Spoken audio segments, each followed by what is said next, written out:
S mobile repairing YouTube channel সবাই subscribe, like, comment, share করো। এই মোবাইলটির সমস্যা হচ্ছে চার্জিং পিন। এই যে প্রথমে সেটটাকে খুলে নেব। এই যে ব্যাক প্যানেলটা খুলছি, এই যে আস্তে আস্তে করে ব্যাক প্যানেলটাকে খুলে নেব। টাইম লাগছে। এই যে ব্যাক প্যানেলটা খোলা হয়ে গেছে। যে ফিঙ্গার কানেক্টর লেগে আছে, কানেক্টরটা খুলে নেব। এই যে খোলা হয়ে গেছে। এবার সাববোর্ডটা খুলে নেব। এই সাববোর্ডের নাটগুলো খুলছি। যে কটা নাট আছে সব কটা নাট খুলে নেব। যে নাটগুলো খুলছি, সবটা নাট খোলা হয়ে গেছে। এবার সাববোর্ডের কভারটা উঠিয়ে নেবো। এই সাববোর্ডের কভার উঠিয়ে নিলাম। এবার কানেক্টারগুলো খুলে নেবো প্রথমে। এই যে কানেক্টার, সাববোর্ডের কানেক্টার, এই যে অ্যান্টেনা, সাববোর্ডের কানেক্টার, এই যে খুলে নিয়েছি। সাববোর্ডটা উঠিয়ে নেবো। এই যে সাববোর্ডটা উঠিয়ে নিলাম। সাববোর্ডটা ওঠানো হয়ে গেছে। এবার সাববোর্ডটা স্ট্যান্ডে লাগিয়ে নেবো। এই যে স্ট্যান্ডে লাগাচ্ছি। এই যে স্ট্যান্ডে লাগিয়ে নিলাম। এবার খারাপ পিনটা তুলে নেব। এই যে খারাপ পিনটা তুলছি।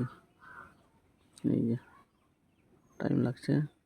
এই যে খারাপ পিনটা তোলা হয়ে গেছে। এই যে সাববোর্ডটা বের করে নিলাম। এই যে খারাপ পিনটা নিচে আছে। এই যে এটা খারাপ পিন। সাববোর্ডটা স্ট্যান্ড লাগিয়ে নিলাম। এবার নতুন পিনটা লাগাচ্ছি। এই যে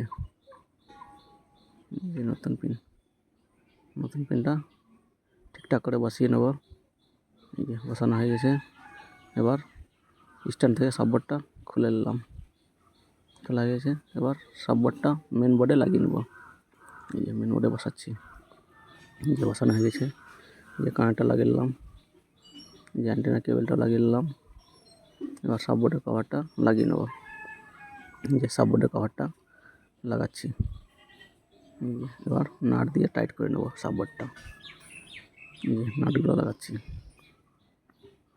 যে কটা নাট খুলেছিলাম সব কটা নাট এটাকে লাগিয়ে নেব। যে লাগাচ্ছি।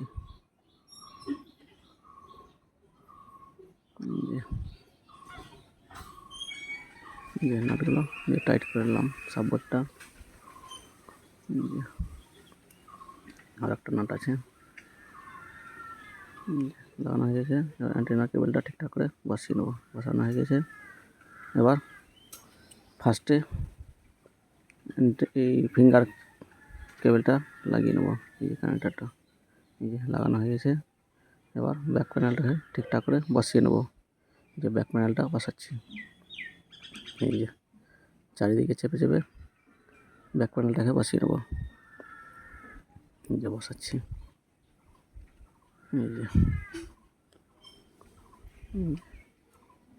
এই যে ঠিকঠাক করে বসানো হয়ে গেছে। এবার চার্জে লাগাবো।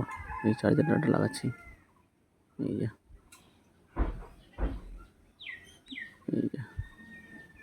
চার্জারটা লাগালাম। চার্জ উঠাচ্ছে। চার্জ হচ্ছে।